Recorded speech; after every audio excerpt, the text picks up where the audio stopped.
The government has come out with a proposal to form a foreign agent registry. In my view, that is a very tough and a tool, a draconian tool, which has got huge potential for misuse against Canadians.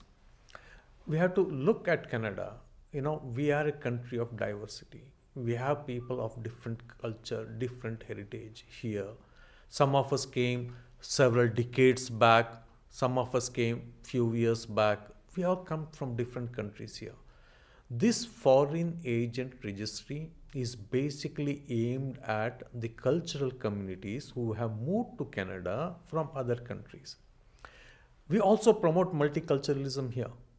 When we say multiculturalism is a thing in Canada, it means that we want you to celebrate your culture, your heritage.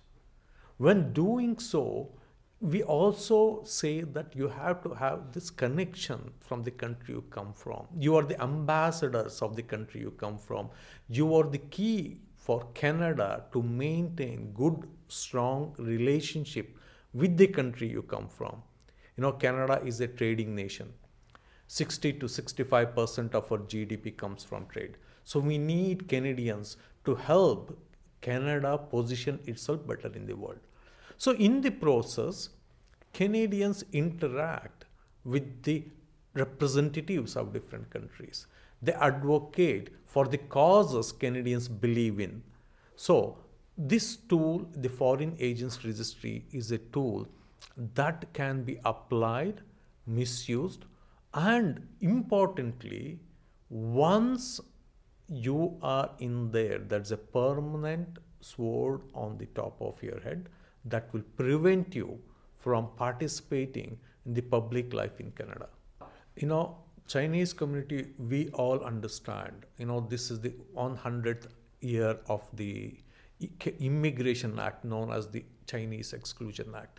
What many Canadians are not aware is that under that act, the Chinese Canadians have had to register, including those who are born in Canada. That is the kind of the generational trauma that the Chinese Canadians face continues today. So obviously the Chinese Canadians, not only because of the current geopolitical situation, but also as historically as Canadians, what their families have faced. So the Chinese Canadians feel they are more targeted in here. That is a natural thing. However, when you look at the Canadians I will give you two specific examples. One is the Israel-Palestinian issue. We have got Canadians who are very supportive of Israel, and we have got Canadians who are very supportive of Palestine, which the government of Israel and the Palestinian Authority both wants to promote in Canada. Rightly so, Canadians support either the Israel position or the Palestinian positions very passionately because that is what they believe in. So under the proposed registry, everyone who advocates for Israel can be considered that you are advocating on behalf of the Israeli government, and so you have to register. The same with the Palestinians. You are advocating, what you are advocating is what the Palestinian Authority needs, wants. So you have to register. And I will give another very specific case. Somaliland. Somaliland is now considered to be an autonomous region in the country of Somalia. But for all practical purpose, for decades now, Somaliland has been an independent country. It has got its own government. It has got its own army. It has got its own currency. Somaliland has been advocating for the recognition of the country. Somaliland foreign minister visited Canada recently, last year, if I'm not wrong. So he is asking the help of Canadians, especially for the people, the Canadians who have come from Somaliland. He's asking their help to advocate for the recognition of Somaliland. So when Canadians advocate to government of Canada that you should recognize Somaliland, under the definition, they are all foreign agents. So, and another thing, for the multicultural country like Canada, we promote the multiculturalism. We encourage Canadians to have the culture, heritage, and celebrate and share amongst all Canadians. And every country in the world also would like to promote its culture, its history, its language, its heritage. So there will be interaction between the diplomats of different countries and Canadians. So whenever you are promoting a culture or heritage of a country, are you promoting that country? That is the question. So many a times when there is a gray area like that and a tool is available, this is a strong tool. When the tool is available, there is a big possibility of this misuse. And once this tool touches you, the impact, the result is irreversible. Once any Canadian, he has been flagged as a potential to be registered as a foreign agent, whether that Canadian registers or not, but once a Canadian is flagged, that is a permanent mark on that Canadian throughout his or her life. So this is a draconian tool in my view.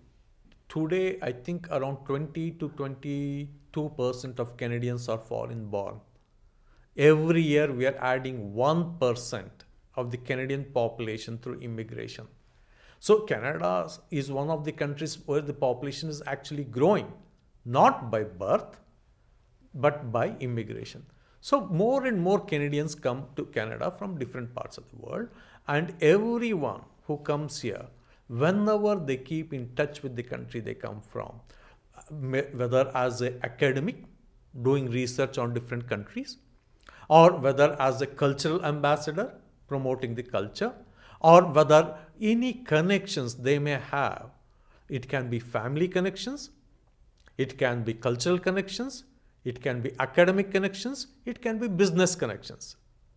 And another thing we forget is that across the world, the governments of all countries are the biggest buyers of goods and services. Canada, as a trading nation, we want more and more exports to all the countries across the world. So many Canadians will have to deal with the governments of different countries because they are the biggest buyers of goods and services. So many a times the interaction that you may have to promote the Canadian export to a country, wherein you have to interact with the diplomats of that country in Canada, can be misunderstood, misflagged. And Canadians may be asked that they need to register under this foreign agent registry. So the scope for misuse is wide. And again, this tool, the impact of it, the results of this tool is irreversible. Once you are flagged for life. The government is doing a consultation process. This petition is a part of that consultation process. This petition allows Canadians to provide their input, their opinion, their suggestions to the government via this petition. Instead of each one going to the government website and writing in their own words, the Canadians are expressing their opinion through this petition. The fear you expressed, I have heard about it. The fear that people are even afraid to sign the petition, even though they fully support the petition, is exactly the kind of thing that we want to avoid in Canada. And that is exactly the kind of thing this foreign agent registry is bringing in. I'll give another example. Even before this foreign agent registry was proposed by the government, even before that, because of the sort of negative media coverage, the fear had already set in.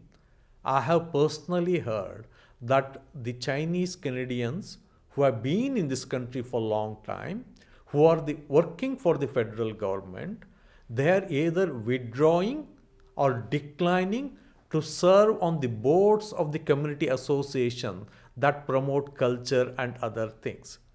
See, that fear has already starting taking its effect when Chinese Canadians are withdrawing from the participating in the cultural aspect, the heritage aspect of the community. So this is not good. The petition basically was proposed by a small group of Canadians, and Senator Paul Wu was one of the persons who helped them draft the petition in a proper language, and they reached out to me because a member of parliament is required to sponsor. Many people sometimes think MPs sponsors all petitions. It does not mean that MP has to agree with the content of the petition.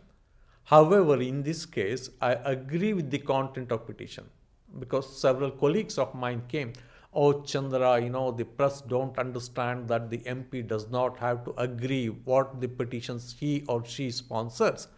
But I told them, I agree with the contents of the petition.